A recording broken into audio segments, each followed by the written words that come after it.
नमस्कार मेरे प्यारे दोस्तों, मैं वैभव एक बार फिर से आप सबका स्वागत करता हूँ अपने ऑनलाइन प्लेटफॉर्म पर। आप सभी मेरे भाई बहनों का बहुत स्वागत है। जल्दी से सारे लोग आ जाइए। आज के सेशन लोग शुरुआत करेंगे और जीके जीएस साथ ही साथ करंट अफेयर के कुछ बहुत इंपॉर्टेंट वाले प्रश्न करने वाले हैं। प्रीवियस ईयर के प्रश्न करने वाले हैं, ऐसे वाले हैं जो 2011 से 2025 के बीच में बार-बार आपसे पूछे, बार-बार रिपीट हुए हैं। ऐसे प्रश्नों को करने वाले हैं जिनके बीएड प्रेस 2026 में पूछने की संभावना बहुत ही अधिक है। तो बहुत इंपॉर्टेंट आज का सेशन वाला है। जितने भाई-बहन जुड़े हैं, आप लोगों से निवेदन करूँगा, सेशन को लाइक कीजिएगा, शेयर कीजिएगा, चैनल पहली बार होंगे सब्सक्राइब जरूर कर लीजिएगा ताकि जब भी हम लोग लाइव आते हैं तो आपको मिलती रहा करे। उम्मीद करूँगा मेरी आवाज़ आप लोगों को क्लियर आ रही होगी। ये शुरू करेंगे आज की क्लास को और एक बार जितने लोग जुड़ते चल रहे हैं सभी लोग एक बार जल्दी से शेयर कर दीजिए। सभी लोग जल्दी से एक बार शेयर कर दीजिए ताकि बाकी साथियों तक ये सेशन पहुंचता रहे, बाकी साथी भी जुड़ते रहें। और पहले प्रश्न के साथ हम लोग शुरुआत करेंगे, पहले आसान प्रश्न के साथ लेकिन बेहद महत्वपूर्ण। आसान लेकिन बेहद महत्वपूर्ण प्रश्न है, कई बार आपकी परीक्षाओं में पूछा गया है, कई बार रिपीट हुआ है और इसकी पूछने की संभावना भी बहुत ही अधिक है। तो पहला प्रश्न आपके सामने है, संविधान में 9वीं अनुसूची को किस संशोधन के द्वारा जोड़ा गया है? बताएंगे क्या हो जाएगा। तो संविधान में 9वीं अनुसूची को किस संशोधन के द्वारा जोड़ा गया? अच्छा देखो, अगर हम लोग मूल संविधान की बात कर लें, अगर हम लोग क्या करें, अगर हम लोग मूल संविधान की बात करें तो आपको याद रखना है कि जो मूल संविधान है, मूल संविधान का मतलब क्या है? मूल संविधान का मतलब है कि वह संविधान जो 26 नवंबर 1949 को अंगीकृत किया गया, अधिनियमित किया गया, आत्मसमर्पित किया गया। अगर हम लोग मूल संविधान की बात करेंगे तो मूल संविधान का मतलब उस संविधान से जो 26 नवंबर 1950 को अंगीकृत किया जा रहा है, अधिनियमित किया जा रहा है, आत्मार्पित किया जा रहा है। इस संविधान में कितनी अनुसूचियां थी? तो आप कहोगे 8 अनुसूचियां थी। कितनी अनुसूचियां थी? तो आप कहोगे 8 अनुसूचियां थी। बाद में क्या होता है? बाद में 4 और अनुसूचियों को ऐड किया जाता है और वर्तमान में जो अनुसूचियां हैं उनकी संख्या कितनी हो गई है? तो आप कहोगे 12 हो गई है। वर्तमान में कितनी है? तो आप कहोगे 12 अनुसूचियां हो गई। पहले कितनी अनुसूचियां थी? जो मूल संविधान था उसमें 8 अनुसूचियां थी, लेकिन वर्तमान में हम लोग बात करेंगे तो वर्तमान में हमारे संविधान में 12 अनुसूचियां हैं। पहले कितनी थी? 8 थी। आपसे पूछ रहा है कि जो 9वीं अनुसूची है इसको किस संशोधन के द्वारा जोड़ा गया? क्या कहोगे? तो आप कहोगे पहले संशोधन के द्वारा। पहला संशोधन 1951 में किया जा रहा है, 1951 में पहला संशोधन 1951 किया जा रहा है, पहला संशोधन 1951 में किया जा रहा है। 9वीं अनुसूची को जोड़ने का काम हो रहा है और 9वीं अनुसूची क्या है? तो आप कहोगे भूमि सुधार है। 9वीं अनुसूची में किसका उल्लेख किया गया? तो आप कहोगे भूमि सुधार का उल्लेख किया गया। जमींदारी उन्मूलन का उल्लेख किया गया। जमींदारी उन्मूलन का उल्लेख किया गया। क्या किया गया है? तो जमींदारी उन्मूलन, जमींदारी उन्मूलन, भूमि सुधार का उल्लेख किया गया है 9वीं अनुसूची में। पहले संशोधन 1951 के द्वारा जोड़ा जा रहा है। बहुत इंपॉर्टेंट ये प्रश्न है। ऑप्शन संख्या क्या हो जाएगा? बी आंसर हो जाएगा। और बिल्कुल सभी मेरे भाई बहनों ने बिल्कुल करेक्ट आंसर किया है, बिल्कुल करेक्ट आंसर किया, बिल्कुल बहुत अच्छे। पहले प्रश्न का ऑप्शन संख्या बी आंसर हो जाएगा। दूसरे प्रश्न की तरफ चलेंगे। दूसरा प्रश्न आपसे कह रहा है, निम्नलिखित में से कौन दल रहित लोकतंत्र की अवधारणा से संबंधित है? बताएंगे। दूसरा प्रश्न बेहद शानदार, बेहद महत्वपूर्ण। दूसरा प्रश्न आपसे कह रहा है, निम्नलिखित में से कौन दल रहित लोकतंत्र की अवधारणा से संबंधित है? जेबी कृपलानी, जयप्रकाश नारायण, आचार्य नरेंद्र देव, विनोबा भावे। दूसरे प्रश्न का आंसर करिएगा सभी मेरे भाई बहन, फटाफट आंसर करते चलेंगे। Very very good morning to all of you. जितने मेरे भाई बहन जुड़ते चल रहे हैं, आप सभी का आपके अपने ऑनलाइन प्लेटफॉर्म पर बहुत बहुत स्वागत है। और सेशन को लाइक और शेयर भी करते रहिएगा। और जिस तरीके से आप लोगों ने सेशन को लाइक और शेयर किया है, अपना साथ अपना विश्वास बना करके चल रहा है, उम्मीद करूंगा आगे भी आप इसी तरीके से हमारे साथ जुड़े रहेंगे और सेशन को लाइक शेयर करेंगे, अपना साथ अपना विश्वास मेरे साथ बनाए रहेंगे। और अभी तक जो आप लोगों ने अपना साथ बनाए रखा है, विश्वास बनाए रखा है, उसके लिए तहे दिल से आप सभी मेरे अच्छे भाई बहनों का बहुत बहुत स्वागत है। चलिए इस प्रश्न की बात करेंगे तो दल रहित लोकतंत्र की अवधारणा से कौन संबंधित है? क्या कहोगे? तो आप कहोगे ऑप्शन संख्या बी हो जाएगा, जयप्रकाश नारायण हो जाएगा। जयप्रकाश नारायण जी से कई सारे प्रश्न बन जाते हैं जिनको आपको याद रखना है। सबसे पहले तो आपको याद रखना है, इनको लोकनायक के नाम से भी जानते हैं। क्या करते हैं? तो इनको लोकनायक के नाम से जानते हैं। दूसरी चीज इनके संदर्भ में याद रखेंगे, इन्होंने 1934 में 1934 में इन्होंने क्या किया है? इन्होंने कांग्रेस समाजवादी पार्टी की स्थापना की है।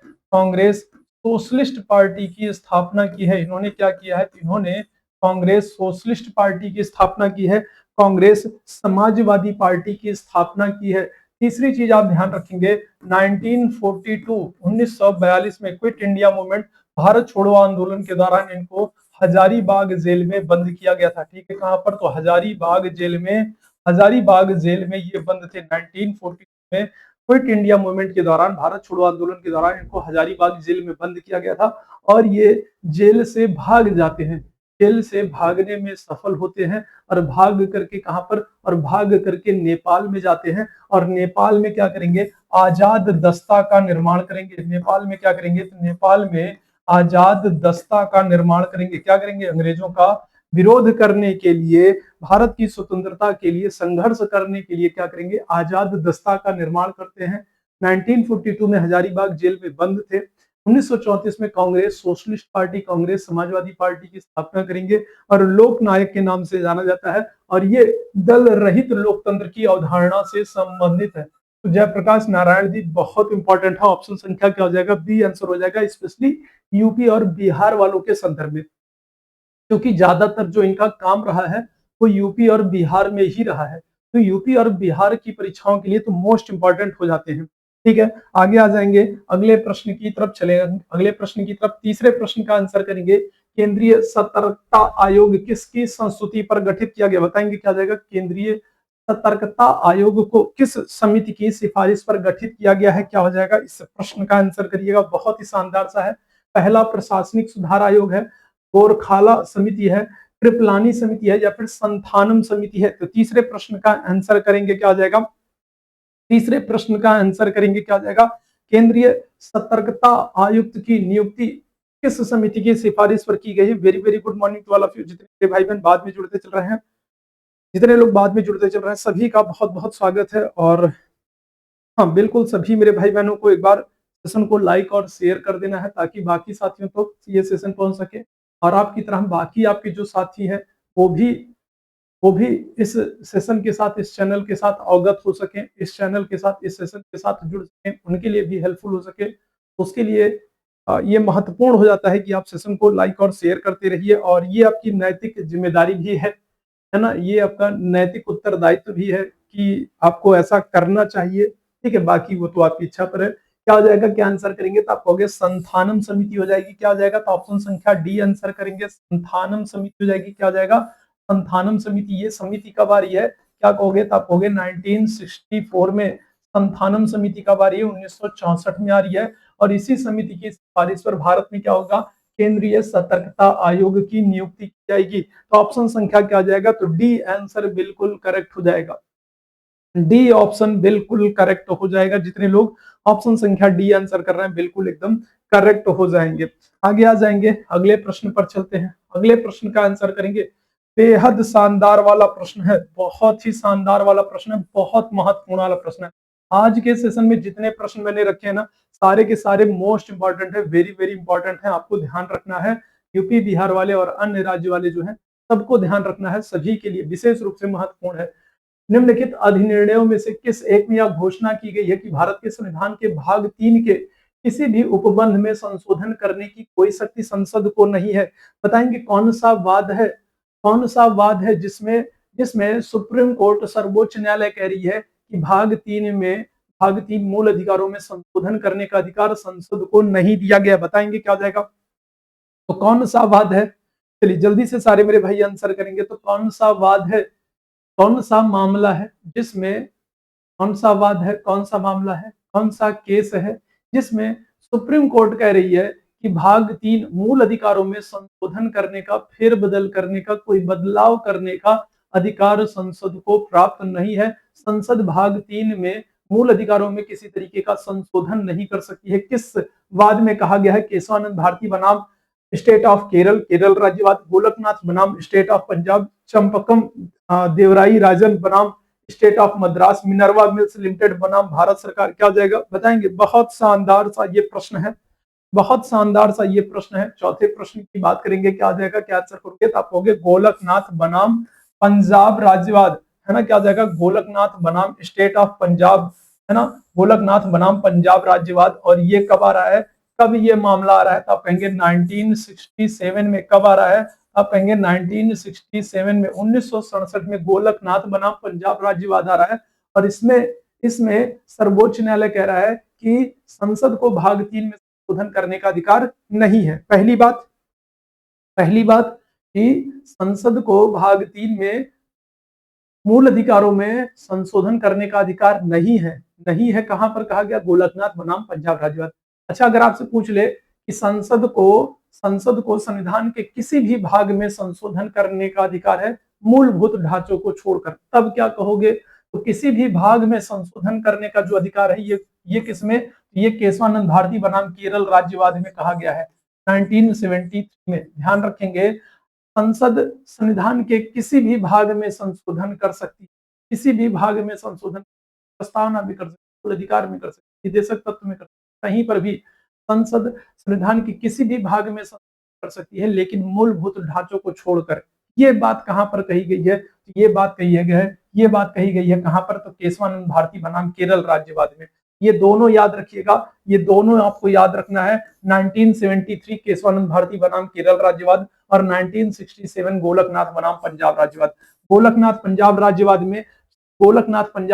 में कहा गया है कि संशोधन नहीं कर सकती है, जबकि केशवानंद भारतीवाद में कहा गया है कि संशोधन कर सकती है। तो दोनों आपको याद रखना है।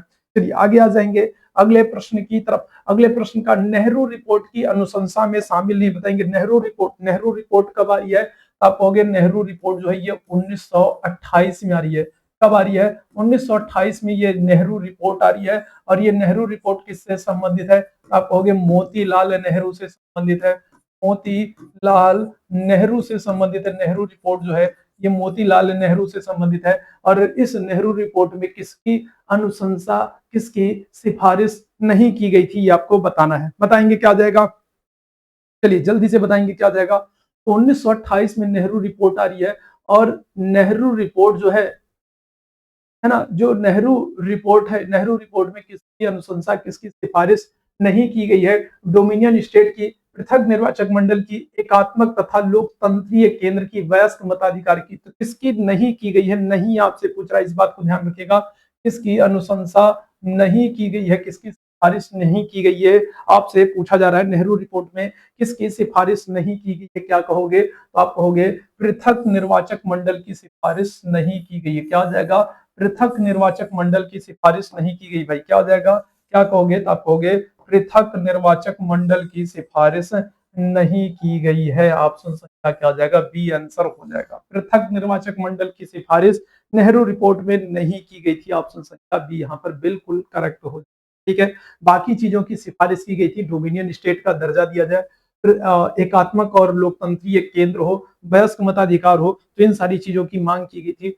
ठीक है, लेकिन पृथक निर्वाचन प्रणाली, पृथक निर्वाचक मंडल की हम लोग बात करेंगे, तो पृथक निर्वाचक मंडल की शुरुआत कब होगी भारत में, पृथक निर्वाचक मंडल की शुरुआत कब होगी, तो आप कहोगे 1909 का मार्ले मिंटो एक्ट है। कौन सा, 1909 का, आप देखोगे मार्ले मिंटो एक्ट है ना भाई, 1909 का मार्ले मिंटो एक्ट है। मार्ले मिंटो एक्ट के द्वारा क्या किया गया, मुस्लिमों के लिए सांप्रदायिक निर्वाचन प्रणाली की शुरुआत पहले ही कर दी गई थी, है ना। क्या किया गया था, तो मुस्लिमों के लिए क्या किया गया था, 1909 के एक्ट से मुस्लिमों के लिए पृथक निर्वाचन प्रणाली की शुरुआत, है ना, पृथक निर्वाचन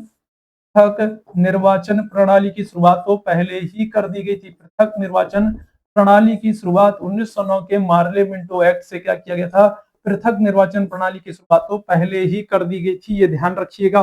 ठीक है, चलिए आगे आ जाएंगे अगले प्रश्न की तरफ। अगले प्रश्न का आंसर करेंगे, 1859 के नील विद्रोह के संदर्भ में कौन सा कथन सत्य है, बताएंगे क्या हो जाएगा।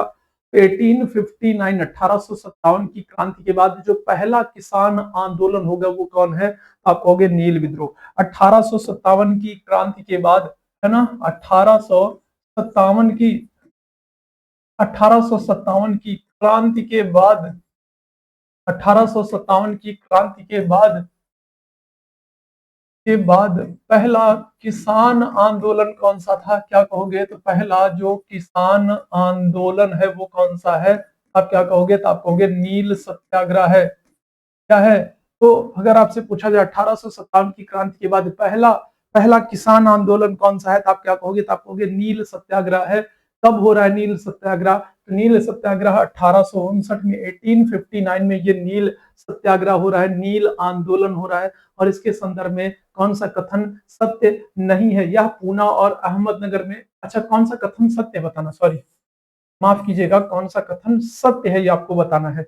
कौन सा कथन सत्य है ये आपको बताना है। 1859 में नील आंदोलन शुरू हो रहा है और 1857 की क्रांति के बाद ये पहला किसान आंदोलन है। और इसके संदर्भ में कौन सा कथन सत्य है ये आपको बताना, सही कथन बताना है। ये पूना और अहमदनगर में शुरू हुआ। यह साहूकारों मनी लेंडर्स के विरुद्ध संचालित था। बंगाल के बुद्धिजीवियों ने इसे बढ़ावा दिया। या भारतीय किसानों के विरुद्ध संचालित था। बताएंगे क्या जाएगा? इस प्रश्न की बात करेंगे तो देखो 1859 में जो ये नील आंदोलन शुरू हो रहा है, नील आंदोलन जो शुरू हो रहा है ये कहां पर? तो ये आप कहोगे पश्चिम बंगाल में नदिया जिला है। कहां पर? तो आप कहोगे पश्चिम बंगाल में नदिया जिला है। कौन सा है? पश्चिम बंगाल में नदिया जिला है। नदिया जिले में ये नील आंदोलन शुरू होगा। और इसका नेतृत्व कौन करेंगे? इसका नेतृत्व जो है वो विष्णु विश्वास कौन करेंगे? आप क्या कहोगे? आप कहोगे एक तो विष्णु विश्वास हैं और दूसरे कौन है? दूसरे आप कहोगे दिगंबर विश्वास हैं, है ना। विष्णु विश्वास और दिगंबर विश्वास ये दो भाई हैं। और इन दोनों भाइयों ने, विष्णु विश्वास और क्या है, और दिगंबर विश्वास है, इन दोनों भाइयों ने क्या किया है? 1859 में पश्चिम बंगाल के नदिया जिले में नील आंदोलन का नेतृत्व किया है। और इसके संदर्भ में क्या कथन सत्य होगा? ये पूना और अहमदनगर में शुरू हुआ, ये तो गलत हो जाएगा क्योंकि पश्चिम बंगाल के नदिया जिले में। यह साहूकारों मनी लेंडर्स के विरुद्ध संचालित था, नहीं, ये साहूकारों और मनी लेंडर्स के विरुद्ध नहीं संचालित था ये, बल्कि ये किसके? ये बड़े बड़े जो अंग्रेज बागान मालिक थे, है ना, जो नील की खेती, जो भारतीय किसानों से जबरदस्ती खेती कराते थे, उनके विरुद्ध ये आंदोलन था। बड़े बड़े जो बागान मालिक थे उनके विरुद्ध ये आंदोलन संचालित था। यह भारतीय किसानों के विरुद्ध संचालित था, नहीं, ये भी गलत हो जाएगा, है ना। इसको बंगाल के बुद्धिजीवियों ने बढ़ावा दिया, ये बात बिल्कुल सही है। तो नील आंदोलन जो है इसको क्या किया है? इसको बंगाल के बुद्धिजीवियों ने क्या किया? बढ़ावा दिया है, प्रोत्साहन दिया है, मोटिवेट किया है ना। आप देखोगे जो नील आंदोलन है इसका उल्लेख कहां पर किया गया? तो इसका उल्लेख आप देखोगे नील दर्पण में किया गया है। कहां पर? तो नील दर्पण में किया गया। नील दर्पण के लेखक कौन है? तो क्या कहेंगे? तो आप कहेंगे दीन बंधु मित्र है। कौन है? तो दीन बंधु मित्र जो है ये नील दर्पण नामक अपनी अपनी पत्रिका में, नील दर्पण नामक अपनी पत्रिका में नील किसानों की दुर्दशा का उल्लेख कर रहे हैं, अंग्रेजों की शोषणकारी नीतियों का उल्लेख कर रहे हैं और भारतीय किसानों के समर्थन की बात कर रहे हैं, है ना। नील दर्पण, दीन बंधु मित्र हो जाएंगे। इसी तरीके से अगर हम लोग बात करें तो आप कहोगे हिंदू पैट्रियट है ना। कौन सी है? तो आप कहोगे हिंदू हिंदू पैट्रियट। हिंदू पैट्रियट आप ध्यान रखिएगा ये किसकी है? तो आप क्या कहेंगे? तो आप कहेंगे हरिश्चंद्र मुखर्जी की है। किसकी है? हरिश्चंद्र मुखर्जी की है। इसमें भी क्या किया गया है? इसमें भी नील किसानों की दुर्दशा का उल्लेख किया गया है और अंग्रेजों की शोषणकारी नीति का उल्लेख किया गया है। तो जो नील आंदोलन शुरू हो रहा है इसको क्या होगा? इसको बंगाल के बुद्धिजीवियों ने क्या किया था? बढ़ावा दिया था, समर्थन दिया था। ये बात बिल्कुल एकदम सही हो जाएगी। ऑप्शन संख्या क्या हो जाएगा? सी आंसर हो जाएगा। ठीक है, उम्मीद करूंगा बातें आपको समझ में आ रही होंगी, सारी चीजें समझ में आ रही होंगी। आगे आ जाएंगे अगले प्रश्न की तरफ। निम्नलिखित में से कौन सी एक नदी वर्ष 1960 के सिंधु नदी जल समझौते के अधीन नहीं आती? बताएंगे क्या आ जाएगा? तो डायरेक्ट आपसे आपके एग्जाम में ये प्रश्न पूछा गया है कि सिंधु नदी जल समझौता कब हो रहा है? तो आप क्या कहेंगे? तो आप कहेंगे 1960 में। 1960 में सिंधु नदी जल समझौता हुआ था और इसके अंतर्गत कौन सी नदी नहीं आती है? अच्छा, सिंधु नदी जल समझौते की बात करें तो सिंधु नदी जल समझौता जो है ये किसके किसके बीच में हुआ है? क्या कहोगे? तो आप कहोगे भारत और पाकिस्तान के बीच में। किसके? भारत और पाकिस्तान के बीच में 1960 में सिंधु नदी जल समझौता हो रहा है। और कौन सी नदी इसमें शामिल नहीं है? चलिए जल्दी से बताएंगे क्या आ जाएगा, इस प्रश्न का आंसर करेंगे। चलिए जल्दी से सारे मेरे भाई आंसर करेंगे क्या आ जाएगा। 1960 में सिंधु नदी जल समझौते के संदर्भ में कौन सा कथन सत्य नहीं है, कौन सी नदी नहीं है? क्या आ जाएगा? अच्छा, कौन कौन सी नदियां हैं सिंधु नदी जल समझौते के अंतर्गत? कौन कौन सी नदियां हैं? क्या कहोगे? तो आप कहोगे सिंधु नदी है, झेलम नदी है, झेलम नदी है, चिनाव नदी है, चिनाव नदी है, रावी नदी है, रावी नदी है, सिंधु झेलम चिनाव रावी, ब्यास नदी है, और कौन सी है? और सतलुज नदी है। कौन सी है? सतलुज नदी है। ये जो 6 नदियां हैं ये सिंधु नदी जल समझौते के तहत इन 6 नदियों को लेकर के समझौता किया गया है।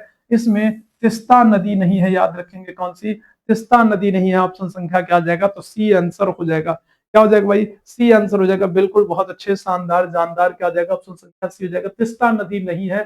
सिंधु नदी जल समझौता 1960 में हो रहा है। किसके किसके बीच हो रहा है? भारत पाकिस्तान के बीच में हो रहा है। आगे आ जाएंगे, अगले प्रश्न की तरफ चलेंगे। निम्नलिखित विद्वानों में से किसने भारत के संविधान को सीवन रहित जाल के रूप में अवधारित किया है? एम बी पावली हैं, टी डी बसु हैं, ग्रैनविल ऑस्टिन है, सुभाष कश्यप हैं। चलिए इस प्रश्न का आंसर करेंगे। क्या जाएगा? इस प्रश्नों का आंसर करेंगे। आपको पता है अब की बार यूपी में उत्तर प्रदेश के संदर्भ में अगर हम लोग बात करें तो उत्तर प्रदेश के संदर्भ में आपको पता होना चाहिए में ताबड़तोड़ आवेदन हुआ है, बड़े पैमाने पर आवेदन हुआ है। और जैसा कि आपको पता है 2027 में चुनाव होने वाले हैं, सभी के दिमाग में ये बात है कि सरकार जो है बीएड कराएगी और उसके बाद वैकेंसी देगी। अभी देखो यूपी टेट भी होने वाला है ना? यूपी टेट होने वाला, तो यूपी टेट के बाद आपको एक सुपर टेट की वैकेंसी देखने को मिलेगी और 27 में चुनाव है तो आपको एक और वैकेंसी तो देखने को मिलेगी।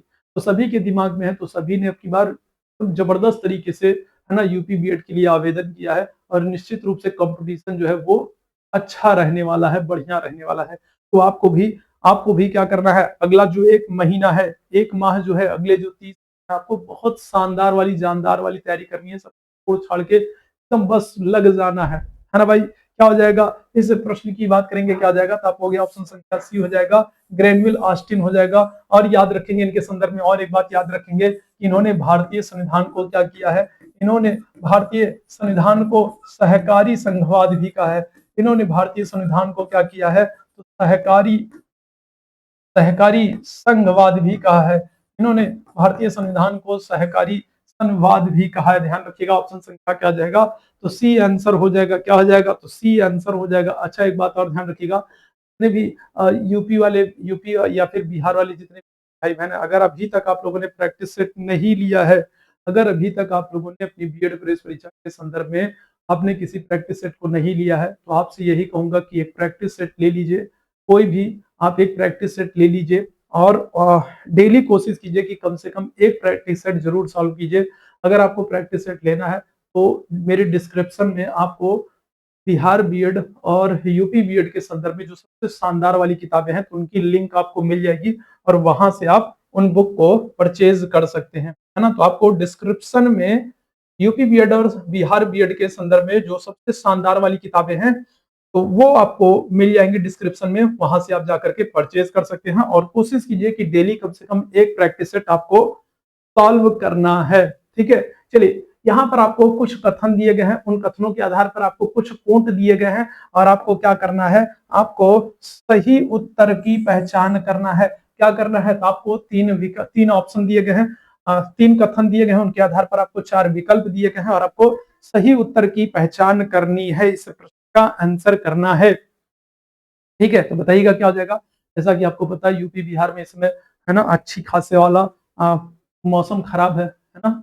मौसम खराब है, बड़ी तेज आंधी आंधी आई थी ना, बड़ी तेज आंधी आई थी, बहुत सारी जगह पेड़ गिर गए हैं, खंभे गिर गए हैं, तार टूट गए हैं। तो इंटरनेट का थोड़ा सा, नेट का थोड़ा सा इशू है, थोड़ी सी दिक्कत है, समस्या है, परेशानी है और जिसकी वजह से क्लास में भी समस्या हो रही है। बारिश भी आप देखोगे हो रही है और अभी तो है ना 1 तारीख को मेरे यहाँ बहन की शादी भी है, तो वहां पर भी मुझे जाना है ना? तो चलिए, लेकिन फिलहाल हम लोग मैनेज करेंगे, है ना? मैनेज करेंगे। इसी में मेरे कई सारे मेरे एग्जाम भी लगे हुए हैं, मेंस के, और कई सारे एग्जाम भी लगे हैं, तो सारी चीजों को हुए चलना है। लेकिन चलिए कोई बात नहीं, ठीक है, मैनेज किया जाएगा। और ठीक है, थोड़ा सा अगर क्लास है ना थोड़ी सी किसी दिन क्लास नहीं चल पा रही है या समय से नहीं चल पा रही है, तो कुछ दिन आप लोग मैनेज करेंगे, क्योंकि है ना 9-10 तारीख से पहले ही मेरे एग्जाम भी है, मेरे कई सारे मेंस एग्जाम है। और और ठीक है, इसी में 1 तारीख को बहन की शादी भी है, तो वहां पर भी जाना है। ठीक है, तो थोड़ा सा आप लोगों से निवेदन करूंगा कि इधर 2-4 दिन आप लोग थोड़ा सा मैनेज करेंगे। 2-4 दिन का मतलब क्या है कि अब 1 तारीख को जैसे शादी है, तो 1 तारीख को तो क्लास नहीं चल पाएगी, 1 तारीख को सही रहूंगा और फिर 9 तारीख को है, तो 9 तारीख को देखता हूँ, है ना? एग्जाम देने के बाद फिर डायरेक्ट जो है 9-10 को एग्जाम देने के बाद फिर डायरेक्ट सीधे है ना यहीं आऊंगा, घर नहीं आऊंगा, है ना? घर नहीं जाऊंगा, सीधे यहीं आऊंगा ताकि आपकी क्लास ना रुके। चलिए इस प्रश्न की बात करेंगे। क्या आ जाएगा? बताएंगे तो भारत के संविधान का अनुच्छेद 15 भारत के नागरिकों तथा विदेशियों दोनों को उपलब्ध है, ये तो गलत हो जाएगा, है ना। मैंने आपको कई बार बताया है क्या होगा, तो आपको कई बार मैंने बताया है कि अनुच्छेद 15 जो है, अनुच्छेद 15 जो है, इसके अलावा अनुच्छेद 16 जो है, अनुच्छेद 19 जो है, अनुच्छेद 29 जो है, और ये अनुच्छेद 30 जो है, ये 5 ऐसे मूल अधिकार है जो सिर्फ और सिर्फ किसको प्राप्त है, सिर्फ और सिर्फ भारतीयों को प्राप्त है। सिर्फ भारतीय ऐसे मूल अधिकार है जो सिर्फ क्या है, जो सिर्फ भारतीयों को प्राप्त है। ये सिर्फ और सिर्फ ऐसे ऐसे क्या है, ये सिर्फ और सिर्फ ऐसे मूल अधिकार है जो सिर्फ और सिर्फ किसको प्राप्त है, ये कुछ ऐसे अधिकार है जो सिर्फ और सिर्फ भारतीयों को प्राप्त है। आपको याद रखना है 15, 16, 19, 29 और 30। यहाँ पर कह रहा है अनुच्छेद 15, अनुच्छेद 15 विदेशियों और भारतीयों दोनों को प्राप्त है, ये तो गलत हो जाएगा। भारतीय संविधान का अनुच्छेद 16 केवल भारतीय नागरिकों को प्राप्त है, बिल्कुल सही बात है। भारतीय संविधान का अनुच्छेद 21, है ना, अनुच्छेद 21 भारतीय नागरिकों को और विदेशियों दोनों को प्राप्त है, ये बात भी बिल्कुल सही हो जाएगी। क्या कहोगे, ऑप्शन संख्या सी आंसर करोगे। 2 और 3 आपका बिल्कुल करेक्ट आंसर हो जाएगा। क्या हो जाएगा, तो 2 और 3 आपका बिल्कुल करेक्ट आंसर हो जाएगा भाई। यही 5 मूल अधिकार है जो सिर्फ भारतीय नागरिकों को प्राप्त है। 15, 16, 19, 5 मूल अधिकार है जो सिर्फ भारतीयों को प्राप्त है। बाकी इसके अतिरिक्त अगर हम लोग बात करेंगे, जितने भी मूल अधिकार हैं वो भारतीयों के साथ साथ विदेशियों को भी प्राप्त है, याद रखना है। तो ऑप्शन संख्या क्या आ जाएगा, तो सी हो जाएगा, 2 और 3 हो जाएगा। आगे आ जाओ भाई, अगले प्रश्न की तरफ चलेंगे। निम्नलिखित राजवंशों विजयनगर, अब ये प्रश्न तो हम लोगों ने कई बार किया है। कल हम लोगों ने हिस्ट्री की मैराथन की थी, है ना, उम्मीद करूंगा आप लोगों ने देखा होगा। कल हम लोगों ने हिस्ट्री की मैराथन की, उम्मीद करता हूँ आप लोगों ने देखा होगा। वहां पर हम लोगों ने प्राचीन प्राचीन भारत का इतिहास और साथ ही साथ मध्यकालीन और है ना मराठा प्रशासन से कुछ प्रश्नों को हम लोगों ने किया था, महत्वपूर्ण किया था, है ना। तो वहां पर हम लोगों ने विजयनगर साम्राज्य के संदर्भ में बात की थी। बताइएगा क्या हो जाएगा, तो विजयनगर साम्राज्य में क्या हो जाएगा, कौन से राजवंश है, तो आप कहोगे 4 राजवंश है। कौन से, संगम है, सुल्लू है, तुल्लू है और अराविडू है। विजयनगर साम्राज्य की स्थापना कब होगी, क्या कहेंगे, तो आप कहेंगे 1336 में, है ना, 1336 में। हरिहर और बुक्का जो है, हरिहर और बुक्का जो है, ये क्या करेंगे, ये विजयनगर साम्राज्य की स्थापना करेंगे। हरिहर और बुक्का जो है ये क्या करेंगे, ये विजयनगर साम्राज्य की स्थापना करते हैं। तो संगम, सुल्लू, तुल्लू, अराविडू, ये बिल्कुल मेरा करेक्ट आंसर हो जाएगा। आगे आ जाइएगा अगले प्रश्न की तरफ।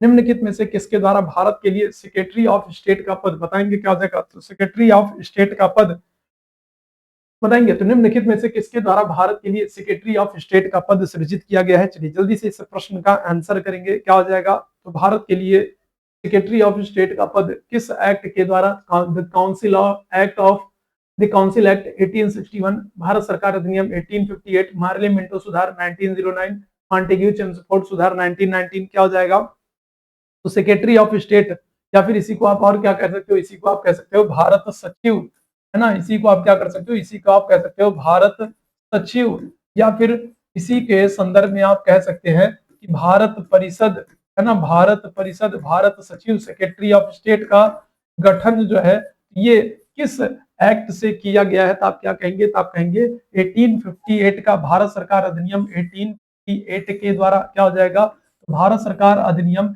1858, भारत सरकार अधिनियम 1858 के द्वारा क्या किया गया है, भारत सरकार अधिनियम 1858 के द्वारा सेक्रेटरी ऑफ स्टेट, भारत सचिव, भारत परिषद का गठन किया गया है। इसी एक्ट के द्वारा अगर हम लोग बात करें, इसी एक्ट के द्वारा जो ईस्ट इंडिया कंपनी का जो शासन है, ईस्ट इंडिया कंपनी का जो शासन है वो क्या किया गया है, ईस्ट इंडिया कंपनी का जो शासन है वो क्या किया गया भाई, ईस्ट इंडिया कंपनी का शासन ब्रिटिश संसद को सौंप दिया गया। क्या कर दिया गया, ईस्ट इंडिया कंपनी का जो शासन है वो पूरी तरीके से ब्रिटिश संसद को, महारानी को, क्राउन को हस्तांतरित कर दिया गया है। और इसी एक्ट के द्वारा क्या किया जाएगा, इसी एक्ट के द्वारा जो गवर्नर जनरल हैं, गवर्नर जनरल हैं, उनको क्या कर दिया जाएगा, अपग्रेड करके इनको, है ना, इनको अपग्रेड करके क्या कर दिया जाएगा, इनको भारत का वायसराय बना दिया जाएगा। क्या किया जाएगा, भारत का वायसराय बना दिया जाएगा। और पहले वायसराय कौन होंगे, पहले वायसराय कौन होंगे, क्या कहोगे, तो आप कहोगे लॉर्ड कैनिंग है ना। पहले वायसराय किसको बनाया जाएगा, तो आप कहेंगे लॉर्ड कैनिंग को भारत का पहला वायसराय बनाया जाएगा। क्लियर भाई बात, क्लियर है यहाँ तक बात, यहाँ तक किसी भी मेरे भाई बहन को कोई दिक्कत, समस्या, परेशानी नहीं होनी चाहिए, उम्मीद यही करूंगा। ठीक है, आगे आ जाओ भाई अगले प्रश्न पर। अगले प्रश्न का आंसर करेंगे। निम्नलिखित में से किस राज्य की सरकार ने केंद्र राज्य संबंधों के अध्ययन के लिए राज्य मन्नार समिति राजमन्नार समिति। सबसे पहले तो आपको याद रखना है कि जो ये राजमन्नार समिति है, जो ये राजमन्नार समिति है, इसका संबंध किससे है? इसका संबंध है केंद्र राज्य संबंधों की चर्चा करने से। एक प्रश्न तो आपसे डायरेक्ट बन जाएगा कि राजमन्नार समिति किस उद्देश्य से गठित की गई थी? क्या उद्देश्य क्या था इस समिति का? किस संदर्भ में ये समिति आई है? आप कहोगे केंद्र राज्य संबंधों की चर्चा करने के लिए, केंद्र राज्य संबंधों पर अपनी रिपोर्ट प्रस्तुत करने के लिए इस राजमन्नार समिति का गठन किया गया था। किस राज्य सरकार के द्वारा? आंध्र प्रदेश सरकार, कर्नाटका सरकार, महाराष्ट्र सरकार, तमिलनाडु सरकार। बताएंगे क्या आ जाएगा? 12वें प्रश्न की बात करेंगे। 12वें प्रश्न की बात करेंगे, क्या आ जाएगा? क्या आंसर करिएगा? तो किस राज्य सरकार के द्वारा? देखो राजमन्नार समिति है, ये कब आ रही है? तो राजमन्नार समिति है ये 1969 में आ रही है। कब आ रही है? राजमन्नार समिति है ये 1969 में, 1969 में आ रही है। और इसका गठन जो है किस राज्य सरकार के द्वारा? आप कहोगे तमिलनाडु सरकार के द्वारा किया गया था। और इसका उद्देश्य क्या था? तो इसका उद्देश्य था केंद्र राज्य संबंधों पर अपनी रिपोर्ट को प्रस्तुत करना, केंद्र राज्य संबंधों पर चर्चा करना और अपनी सिफारिशें, अपनी रिपोर्ट को प्रस्तुत करना। राजमन्नार समिति केंद्र राज्य संबंध से संबंधित है। तमिलनाडु राज्य सरकार के द्वारा इसका गठन किया गया था। ऑप्शन संख्या डी आंसर हो जाएगा। आगे आ जाएंगे अगले प्रश्न की तरफ। बताएंगे धर आयोग 1948 किस उद्देश्य से? बताएंगे धर आयोग की बात करें, है ना, तो यह धर आयोग जो है ये एस के धर की अध्यक्षता में, किस? एस के धर की अध्यक्षता में, एस के धर की अध्यक्षता में 1948 में धर आयोग आया था। एस के धर की अध्यक्षता में अगर हम लोग बात करेंगे तो एस के धर की अध्यक्षता में 1948 में क्या हुआ था? धर आयोग आया था। और इसका उद्देश्य क्या था? राज्यों के वर्गीकरण का अध्ययन करना, यह संस्तुति देना कि क्या राज्यों का पुनर्गठन भाषाई आधार पर किया जा सकता है, केंद्र राज्य संबंधों का अध्ययन करना, यह परिरक्षण करना कि क्या मद्रास नगर को आंध्र में अंतरित किया जा सकता है। तो 1948 में 1948 में यस के धर की अध्यक्षता में धर आयोग आ रहा है। और ये धर आयोग किस उद्देश्य से आ रहा है? आपसे ये बस इतनी सी बात बतानी है। हाँ बिल्कुल, जितने मेरे भाई बहन बाद में जुड़े हैं, आप लोगों से निवेदन करूंगा सेशन को लाइक कर दीजिएगा, शेयर कर दीजिएगा, और है ना, और चैनल पर पहली बार है तो सब्सक्राइब जरूर कर लीजिएगा। चलिए, जिन लोगों ने सेशन को लाइक और शेयर कर लिया है तो उनको बहुत बहुत धन्यवाद, तहे दिल से धन्यवाद। और ईश्वर से आपके उज्जवल भविष्य की कामना करूंगा कि ईश्वर हमेशा आपके ऊपर अपनी विशेष कृपा दृष्टि बनाए रखें। जिन लोगों ने सेशन को लाइक और शेयर कर दिया, बाकी लोगों पर भी बना के रखें, क्योंकि आप सब मेरे अच्छे वाले भाई बहन हैं। सब पर ईश्वर की विशेष कृपा बनी रहे, ईश्वर की दया दृष्टि बनी रहे। चलिए बताएंगे क्या हो जाएगा, इस प्रश्न का आंसर करेंगे तो ऑप्शन संख्या बी हो जाएगा। क्या हो जाएगा? तो बी आंसर हो जाएगा। क्या हो जाएगा? तो बी आंसर करेंगे।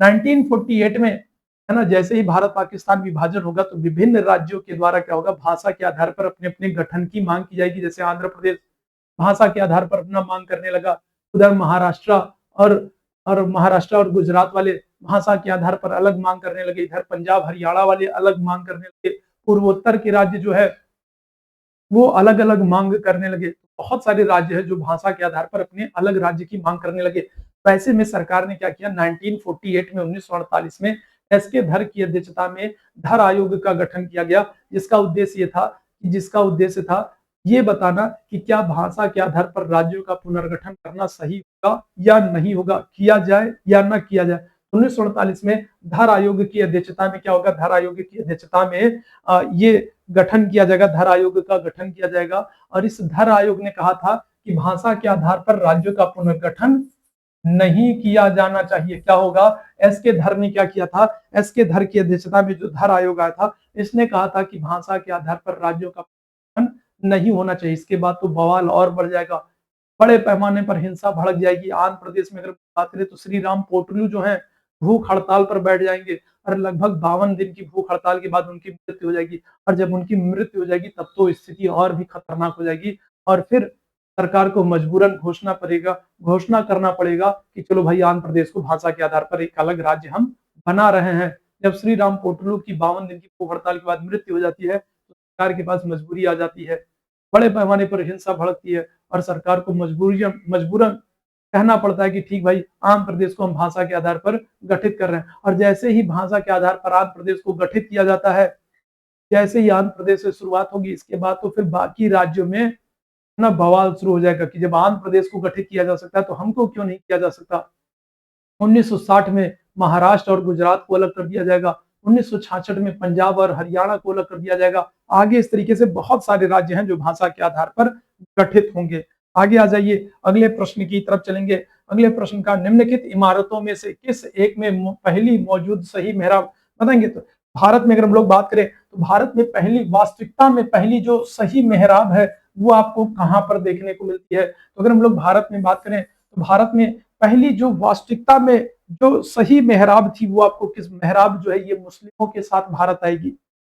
मुस्लिम जो आक्रमणकारी हैं, जो तुर्क आक्रमणकारी हैं, तो ये अपने साथ क्या करेंगे, ये अपने साथ इस्लामी स्थापत्य कला, इस्लामी वास्तुकला को भारत में लेकर के आएंगे। और बहुत सारी आप देखोगे जब तुर्क आक्रमण होंगे, गजनवी आ रहा है, गोरी आ रहा है, ऐबक इल्तुतमिश आ रहा है, तो आप देखोगे तब फिर आप देखोगे भारत में पहली बार मस्जिद बन रही है, पहली बार है ना, पहली बार मस्जिद बन रही है, ठीक है, या इस तरीके की इमारतें बन रही हैं, पहली बार ऐसा हो रहा है।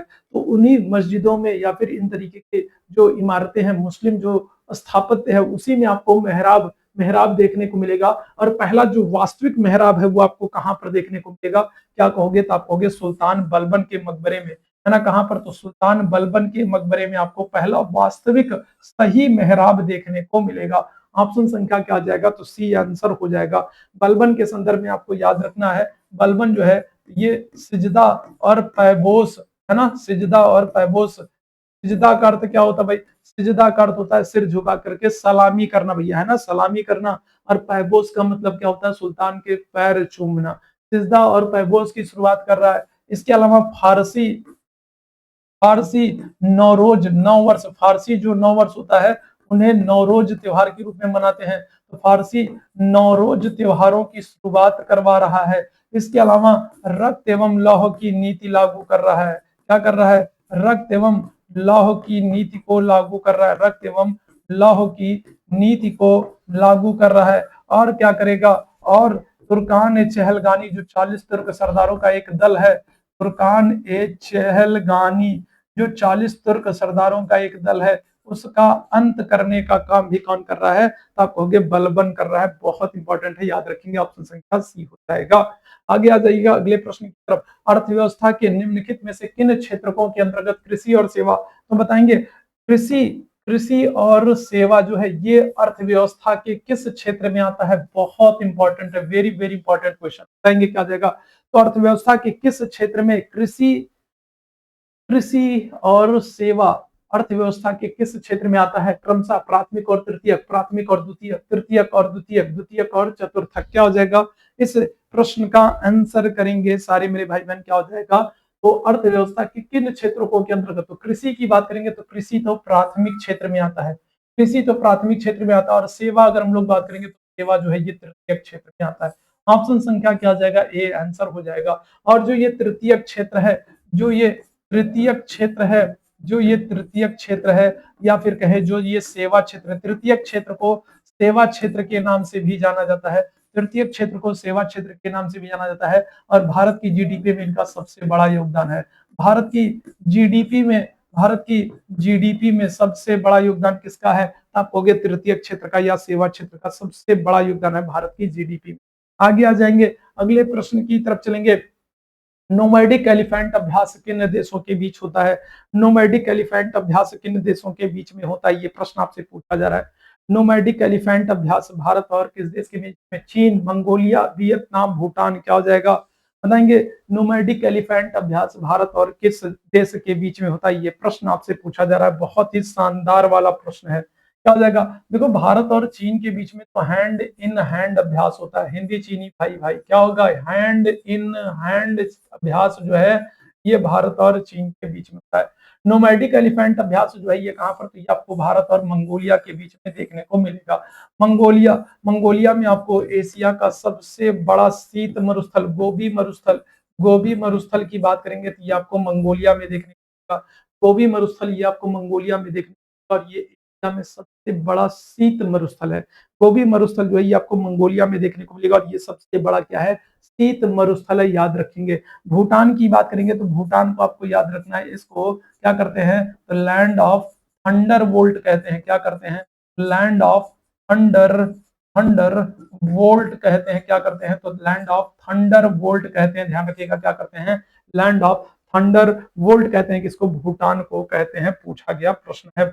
आगे आ जाइएगा, पारे और नाइट्रेट के कारण कौन से रोग होते हैं, बताओ, बहुत शानदार वाले प्रश्न है, बहुत ही शानदार वाले प्रश्न है आज के सेशन, बहुत ही शानदार वाले प्रश्न है, बहुत ही इंपॉर्टेंट वाले प्रश्न है, बहुत ही महत्वपूर्ण वाले प्रश्न है, ऐसे प्रश्न है जो बार बार पूछे गए हैं और इनमें से एक भी गलत नहीं करना है, इनमें से एक भी प्रश्न, जितने प्रश्न करा रहा हूं, एक भी प्रश्न आपके गलत नहीं होना चाहिए, बहुत ही शानदार वाले प्रश्न, ऐसे प्रश्नों को अगर गलत कर रहे हैं तो समझिए फिर अपने पैर पे खुद ना कुल्हाड़ी मार रहे हैं, खुद अपना काम गड़बड़ कर रहे हैं, अगर ऐसे प्रश्नों को आप गलत करके आते हैं तो।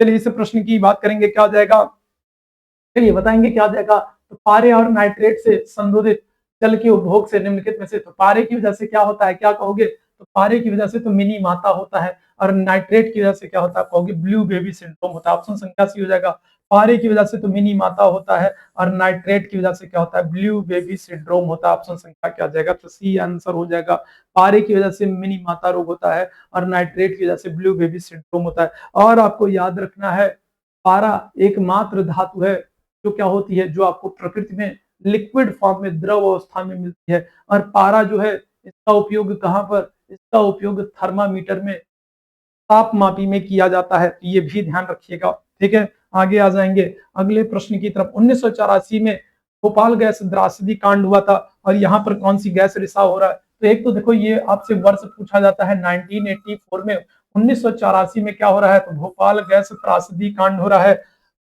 एक तो आपसे डायरेक्ट ये पूछ लेता है कि 1984 में, 1984 में क्या हो रहा है, आप कहेंगे भोपाल गैस त्रासदी कांड हो रहा है, और यहाँ पर कौन सी गैस रिसाव हो रहा है, क्या कहेंगे, तो आप कहेंगे मिथाइल आइसोसाइनाइड हो रहा है ना, कौन सी, तो मिक गैस जिसको आप कहते हो मिथाइल आइसोसाइनाइड, मिक गैस का रिसाव हो रहा है, ध्यान रखिएगा, MIC gas, methyl isocyanide gas का रिसाव हो रहा है। अच्छा साथ ही साथ याद रखेंगे, मैंने आपको कई बार बताया है 1984 में क्या होगा, तो आप कहोगे बहुजन समाजवादी पार्टी, कौन सी, तो बहन जी वाली party, Baspa, Bahujan Samajwadi party, Bahujan Samajwadi party Baspa की स्थापना होगी। 1984 की बात करेंगे तो 1984 में आपको याद रखना है बछेंद्री पाल, है ना, कौन है, तो बछेंद्री पाल एवरेस्ट पर चढ़ने वाली पहली महिला बन जाएंगी, बछेंद्री पाल एवरेस्ट पर चढ़ने वाली पहली भारतीय महिला बन जाएंगी, बछेंद्री पाल एवरेस्ट पर चढ़ने वाली पहली भारतीय महिला बन जाएंगी, कहाँ की है, तो उत्तराखंड उत्तरकाशी जिले की है, बछेंद्री पाल किस राज्य की है, उत्तराखंड उत्तरकाशी, उत्तराखंड उत्तरकाशी जिले की है बछेंद्री पाल, एवरेस्ट पर चढ़ने वाली पहली भारतीय महिला बन जाएंगी। 1984 में बहुजन समाजवादी पार्टी की स्थापना होगी। 1984 में भोपाल गैस त्रासदी कांड होगा जहां पर मिथाइल आइसोसाइनाइड गैस का रिसाव होगा और बड़ी संख्या में लोग मारे जाते हैं, बड़ी संख्या में लोग प्रभावित होते हैं। पत्तियों के हरे वर्णक में कौन सा तत्व विद्यमान होता है, बताएंगे क्या हो जाएगा, तो पत्तियों के हरे वर्णक में अगर हम लोग बात करेंगे कौन सा तत्व विद्यमान होता है, इस प्रश्न का आंसर करेंगे क्या हो जाएगा भाई, पत्तियों के हरे वर्णक में कौन सा तत्व विद्यमान होता है, ये प्रश्न आपसे पूछा जा रहा है, मैग्नीशियम है, लोहा है, कैल्शियम है, कॉपर, तांबा है, क्या आ जाएगा, पत्तियों के हरे वर्णक में कौन होता है, तो आप कहेंगे मैग्नीशियम होता है, ऑप्शन संख्या क्या आ जाएगा, ये हो जाएगा। पत्तियों का हरा रंग किसके कारण होता है, आप कहोगे क्लोरोफिल के कारण होता है, पत्तियों का हरा रंग किसके कारण होता है, आप कहोगे क्लोरोफिल के कारण होता है ना भाई, ऑप्शन संख्या ये हो जाएगा। आगे आ जाएगा, वायु में नमी की मात्रा मापने के लिए, नमी की मात्रा को मापने के लिए किसका प्रयोग करते हैं, बताओ भाई, वायु में नमी की मात्रा का मापन करने के लिए हाइड्रोमीटर, हाइग्रोमीटर, हेप्सोमीटर, पिक्नोमीटर, क्या हो जाएगा, वायु में नमी की मात्रा को, आर्द्रता को मापने के का इस्तेमाल करते हैं, क्या कहोगे, तो आप कहोगे हाइग्रोमीटर का करते हैं, किसका, हाइग्रोमीटर का करते हैं। हाइड्रोमीटर आपसे कई बार पूछा गया है, ये आपेक्षिक घनत्व द्रव का क्या करते हैं, द्रव का आपेक्षिक घनत्व मापने के लिए क्या करते हैं, द्रव का आपेक्षिक घनत्व मापने के लिए हाइड्रोमीटर का इस्तेमाल करते हैं। हाइग्रोमीटर, हाइड्रोमीटर में दोनों ही बहुत इंपॉर्टेंट है, आर्द्रता को मापने के लिए, नमी को मापने के लिए हाइग्रोमीटर का इस्तेमाल करते हैं। आगे आ जाएंगे, अगले प्रश्न की तरफ चलेंगे, कांसा, कांसा एक मिश्र धातु है, किसको किसको मिलाकर बनेगी, क्या हो जाएगा, ये प्रश्न तो हम लोग कई बार कर चुके हैं। कांसे का पहली बार प्रयोग मानव कहां पर कर रहा है, क्या कहोगे, इंडस वैली सिविलाइजेशन में, सिंधु घाटी सभ्यता में, है ना, कहां पर, तो सिंधु घाटी सभ्यता में, कहां पर, तो इंडस वैली सिविलाइजेशन घाटी सभ्यता में मानव ने कांसे का पहली बार प्रयोग किया था। कांसा जो है ये एक मिश्र धातु है जो तांबा और टिन को मिलाकर बनती है, तो तांबा और टिन को मिलाकर बनती है, क्या होता है, तांबा और टिन को मिलाकर बनती। बाद में जितने मेरे भाई बहन जुड़े हैं, एक बार आप लोगों से निवेदन करूंगा, सेशन को लाइक और शेयर कर दीजिएगा ताकि बाकी साथियों तक ये सेशन पहुंच सके, बाकी साथी भी बाकी साथियों के लिए भी हेल्पफुल हो सके।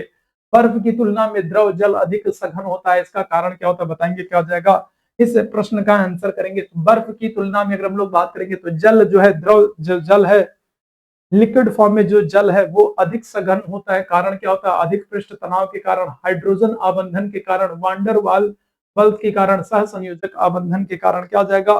तो बर्फ की तुलना में अगर हम लोग बात करेंगे तो द्रवित जो जल होता है वो अधिक सघन होता है, और इसका कारण क्या हो जाएगा, क्या आंसर करोगे तो आप कहोगे हाइड्रोजन आबंधन के कारण। क्या हो जाएगा, तो हाइड्रोजन आबंधन के कारण ऑप्शन संख्या क्या हो जाएगा, तो बी आंसर हो जाएगा। क्या हो जाएगा, तो बी आंसर हो जाएगा। आगे आ जाएंगे अगले प्रश्न की तरफ। अगले प्रश्न का, भारी जल हैवी वाटर का रासायनिक नाम क्या है। चलिए जल्दी से बताएंगे, बहुत ही शानदार सा प्रश्न है। और ये जो भारी जल होता है ना, ये क्या करता है, तो ये मंदक का काम करता है। क्या करता है, तो भारी जल जो होता है ये मंदक का काम करता है। भारी जल जो होता है ये मंदक का काम करता है। और भारी जल का रासायनिक नाम क्या होता है, क्या कहिएगा। भारी जल जो है ये मंदक का काम करता है, और इसका रासायनिक नाम क्या होता है, क्या कहोगे, तो आप कहोगे ड्यूटीरियम। ड्यूटीरियम ऑक्साइड हो जाएगा। क्या हो जाएगा, तो ड्यूटीरियम ऑक्साइड हो जाएगा। क्या हो जाएगा, तो ड्यूटीरियम ऑक्साइड हो जाएगा। ध्यान रखेंगे ऑप्शन संख्या क्या हो जाएगा, 23वें प्रश्न की बात करेंगे। 23वें प्रश्न की बात करेंगे तो ऑप्शन संख्या क्या करोगे, तो सी आंसर कर दोगे। क्या हो जाएगा, तो सी आंसर कर दीजिएगा। आगे आ जाइए अगले प्रश्न की तरफ। कैडमियम बताएंगे, बहुत ही शानदार सा प्रश्न है, लास्ट ईयर ये पूछा गया प्रश्न। बताओ भाई, यूपी बिहार वाले बताओ, लास्ट ईयर ये प्रश्न पूछा गया। कैडमियम प्रदूषण के कारण कौन सा रोग होता है। मिनीमाटा होता है, इटाई इटाई होता है, फ्लोरोसिस होता है, ब्लू बेबी सिंड्रोम होता है। बताएंगे क्या हो जाएगा, तो कैडमियम के कारण कौन सा होता है। कैडमियम के कारण कौन सा होता है, बताएंगे क्या हो जाएगा, क्या हो जाएगा। कैडमियम के कारण क्या होता है, तो आप कहोगे क्या हो जाएगा, इटाई इटाई हो जाएगा, है ना। कैडमियम के कारण क्या हो जाएगा, क्या कहोगे, तो आप कहोगे इटाई इटाई हो जाएगा। ब्लू बेबी सिंड्रोम जो है ये तो किसकी वजह से, नाइट्रेट की वजह से होता है। और ठीक है, मिनी माता की बात करेंगे तो ये क्या हो जाएगा, तो मिनी माता अगर हम लोग बात करेंगे तो पारे की वजह से हो जाता है। अब फ्लोरोसिस की बात करेंगे तो ये फ्लोराइड की वजह से हो जाता है। किसके, फ्लोरोसिस की बात करेंगे तो ये फ्लोराइड की वजह से हो जाता है। करेक्ट आंसर क्या हो जाएगा, कैडमियम की वजह से इटाई इटाई रोग हो जाता है। ऑप्शन संख्या बी हो जाएगा। आगे आ जाओ भाई अगले प्रश्न की तरफ। हाल ही में किस राज्य में हरेला उत्सव कहां पर मनाते हैं भाई, क्या हो जाएगा, हरेला उत्सव कहां पर मनाते हैं। देखो मणिपुर में अगर हम लोग बात करें तो यहाँ पर क्या होगा, यहाँ पर तो संगई महोत्सव मनाते हैं। कौन सा, संगई महोत्सव मनाते हैं, है ना। बिहार में क्या होता है, तो बिहार में तो जानते हो भाई, बिहार में तो छठ पूजा मनाते हैं, है ना। तेलंगाना में क्या होता है, बथुकम्मा उत्सव मनाते हैं। क्या करते हैं, तो बथुकम्मा उत्सव मनाते हैं। क्या करते हैं, तो बथुकम्मा उत्सव मनाते हैं। हरेला उत्सव कहाँ पर मनाते हैं, आप कहोगे उत्तराखंड में मनाते हैं। अच्छा, अगर आपसे हरेली उत्सव पूछ ले, अगर आपसे हरेली पूछ ले, अगर आपसे हरेली उत्सव पूछ ले, हरेली उत्सव कहाँ मनाते हैं, तब क्या कहोगे, तो हरेला तो उत्तराखंड में मनाते हैं। हरेली अगर आपसे पूछ ले तो आप कहोगे छत्तीसगढ़ में मनाते हैं। हरेला अगर आपसे पूछ ले तो हरेला तो उत्तराखंड में मनाते हैं, लेकिन हरेली कहाँ पर, छत्तीसगढ़ में मनाते हैं। और याद रखिएगा, उत्तराखंड समान नागरिक संहिता लागू करने वाला पहला राज्य है ना। स्वतंत्रता के बाद पहला राज्य कौन सा है जो समान नागरिक संहिता लागू कर रहा है, आप कहोगे उत्तराखंड है। ठीक भाई बात। चलिए आगे आ जाएंगे भाई, आगे आ जाएंगे अगले प्रश्न की तरफ। भारत की पहली स्वदेशी 5G फिक्स्ड वायरलेस सेवा किसके द्वारा लॉन्च किया गया, बताएंगे क्या जाएगा। अब ये भारत में पहली है तो आपके लिए महत्वपूर्ण हो सकती है, आपके एग्जाम में ये प्रश्न बन सकता है। भारत की पहली स्वदेशी 5G फिक्स्ड वायरलेस सेवा किसके द्वारा, रिलायंस जियो है, एयरटेल है, बीएसएनएल है, वोडाफोन आइडिया है। क्या जाएगा, तो किसके द्वारा भारत की पहली 5G फिक्स्ड वायरलेस सेवा किसके द्वारा लॉन्च की गई है, क्या कहोगे, तो आप कहोगे बीएसएनएल के द्वारा, है ना। भाई साहब नहीं लगेगा के द्वारा, क्या हो जाएगा, तो बीएसएनएल के द्वारा। भाई साहब नहीं लगेगा के द्वारा क्या किया गया है, तो भारत की पहली स्वदेशी 5G फिक्स्ड वायरलेस सेवा को शुरू किया गया है। आगे आ जाएंगे अगले प्रश्न की तरफ। अगले प्रश्न का 51वां G7 शिखर सम्मेलन 2025 बताएंगे। तो 2025 में 51वां G7 शिखर सम्मेलन कहां पर होगा भाई, क्या होगा, इस प्रश्न का आंसर करेंगे। बहुत इंपॉर्टेंट है, वेरी वेरी इंपॉर्टेंट क्वेश्चन बताएंगे क्या हो जाएगा, बहुत इंपॉर्टेंट है। आपको 2025 का भी याद रखना है और 2026 का भी याद रखना है। आपको 2025 का 51वां और 2026 का 52वां दोनों याद रखना है। तो 2025 में देखो डायरेक्ट आपसे क्या करेगा, आपसे 2025 नहीं पूछेगा, है ना। आपसे जरूरी नहीं है कि 2025 में, आपसे सिर्फ डायरेक्ट ये पूछ सकता है कि 51वां G7 सम्मेलन कहाँ हो रहा है, 51वां G7 शिखर सम्मेलन कहाँ हो रहा है। तो ऐसे में आपको नंबर भी याद होना चाहिए। 2025 में जो G7 सम्मेलन हुआ है, 2025 में जो G7 सम्मेलन हुआ है वो 51वां था, और ये कहाँ पर, तो ये कनाडा में हुआ है। 2026 में जो G7 सम्मेलन होगा वो 52वां होगा, और ये कहाँ पर होगा, तो ये फ्रांस में होगा। कहाँ पर होगा, तो फ्रांस में होगा। कहाँ पर होगा, फ्रांस में। तो ध्यान रखिएगा 2025 में G7 सम्मेलन कनाडा में हो रहा है, 2026 में कहाँ पर होगा, फ्रांस में होगा, याद रखेंगे। सी ऑप्शन बिल्कुल करेक्ट हो जाएगा। आगे आ जाएंगे, भारत का पहला, अब ये भारत का पहला है तो इंपॉर्टेंट है आपके लिए, ध्यान रखिएगा। जो भी चीजें पहली बार होती है वो महत्वपूर्ण होती है। भारत का पहला अंडर वाटर म्यूजियम और आर्टिफिशियल कोरल रीफ किस राज्य में लॉन्च किया गया है, किस राज्य में लॉन्च किया गया, जल्दी से बताएंगे क्या हो जाएगा। 28वें प्रश्न की बात करेंगे, क्या हो जाएगा। आपसे कह रहा है, आपसे कह रहा है भारत का पहला अंडर वाटर म्यूजियम और आर्टिफिशियल कोरल रीफ किस राज्य में लॉन्च किया गया, क्या कहोगे, तब कहोगे महाराष्ट्र में लॉन्च किया गया। कहां पर, तब कहोगे महाराष्ट्र में लॉन्च किया गया है। कहां पर, महाराष्ट्र में लॉन्च किया गया। ऑप्शन संख्या क्या आ जाएगा, सी आंसर हो जाएगा। आगे आ जाएंगे, अगले प्रश्न की तरफ चलेंगे। भारत का पहला, अब फिर से एक बार फिर से भारत का पहला है, और पहला है तो महत्वपूर्ण हो जाएगा।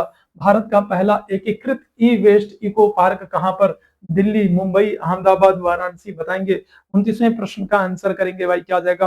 29वें प्रश्न का आंसर करेंगे, भारत का पहला एकीकृत इको ई वेस्ट इको पार्क कहां पर विकसित किया गया, क्या कहोगे, तो आप कहोगे दिल्ली में। कहां पर, तो आप कहोगे दिल्ली में। दिल्ली में मुख्यमंत्री कौन है, तो आप कहेंगे रेखा शर्मा जी हैं, सॉरी रेखा गुप्ता जी हैं, है ना, रेखा गुप्ता जी हैं। क्या आ जाएगा, तो ऑप्शन संख्या क्या करोगे, तो बी आंसर कर दोगे। क्या आ जाएगा, तो बी आंसर कर दीजिएगा। आगे आ जाएंगे भाई अगले प्रश्न की तरफ। मालदीव की ग्लोबल टूरिज्म एम्बेसडर किसे बताएंगे, तो मालदीव की अगर हम लोग बात करें, मालदीव के संदर्भ में आपको याद रखना है, ये एशिया में, है ना, ये एशिया में क्षेत्रफल की बात करें या जनसंख्या की बात करें, क्षेत्रफल की बात करें या जनसंख्या की बात करें, दोनों ही दृष्टि से क्या है, तो सबसे छोटा देश है।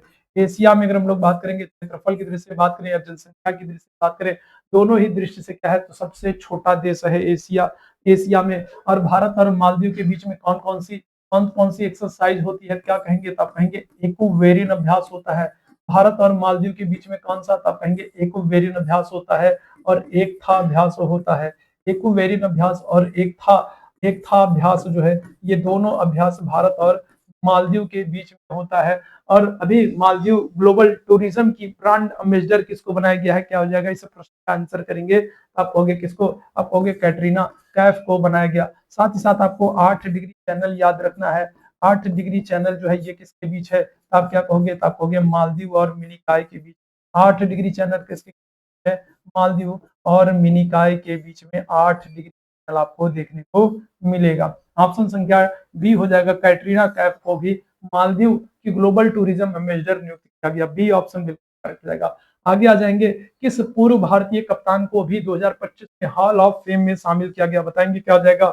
किस भारतीय को, किस पूर्व भारतीय खिलाड़ी को, किस भारतीय खिलाड़ी को 2025 में पूछ रहा है, 2025 में हॉल ऑफ फेम में शामिल किया। विराट कोहली, रोहित शर्मा, धोनी, राहुल द्रविड़, क्या हो जाएगा, 2025 में किस भारतीय क्रिकेट खिलाड़ी को हॉल ऑफ फेम में शामिल किया गया, क्या हो जाएगा, क्या हो जाएगा, इस प्रश्न का आंसर करिएगा। क्या हो जाएगा, तो देखो विराट कोहली और रोहित शर्मा तो है ही नहीं, इनकी तो बात ही मत करो। राहुल द्रविड़ शामिल है, राहुल द्रविड़ शामिल है, लेकिन आपसे 2025 पूछ रहा है, तो 2025 में तो धोनी है ना, कौन है, तो 2025 में अगर हम लोग बात करेंगे, Rahul Dravid hall of fame में शामिल हैं, Rahul Dravid hall of fame में शामिल हैं, लेकिन पहले शामिल हैं, आपसे वर्ष 2025 का गुजरा, 2025 में धोनी को शामिल किया गया है, याद रखिएगा। ऑप्शन संख्या सी हो जाएगा, महेंद्र सिंह धोनी को। आगे बढ़ेंगे, भारत का पूर्णतः सौर ऊर्जा संचालित जिला कौन बन गया, बताएंगे क्या आ जाएगा। तो भारत का पूरी तरीके से सौर ऊर्जा संचालित, भारत का पूरी तरीके से 100% सौर ऊर्जा से संचालित जिला कौन बन गया है, क्या आ जाएगा, रेवा है, लद्दाख है, दीव है, कच्छ है, क्या हो जाएगा, इस प्रश्न का आंसर करिएगा। सारे मेरे भाई आंसर करेंगे, क्या हो जाएगा। आखिरी प्रश्न है आज के सेशन का, और उम्मीद करूंगा सेशन आपको पसंद आया होगा। सेशन पसंद आया हो तो सेशन को लाइक और जरूर जो है शेयर जरूर कीजिएगा जाने से पहले, ताकि बाकी साथियों तक ये सेशन पहुंच सके, बाकी साथी जुड़ सके।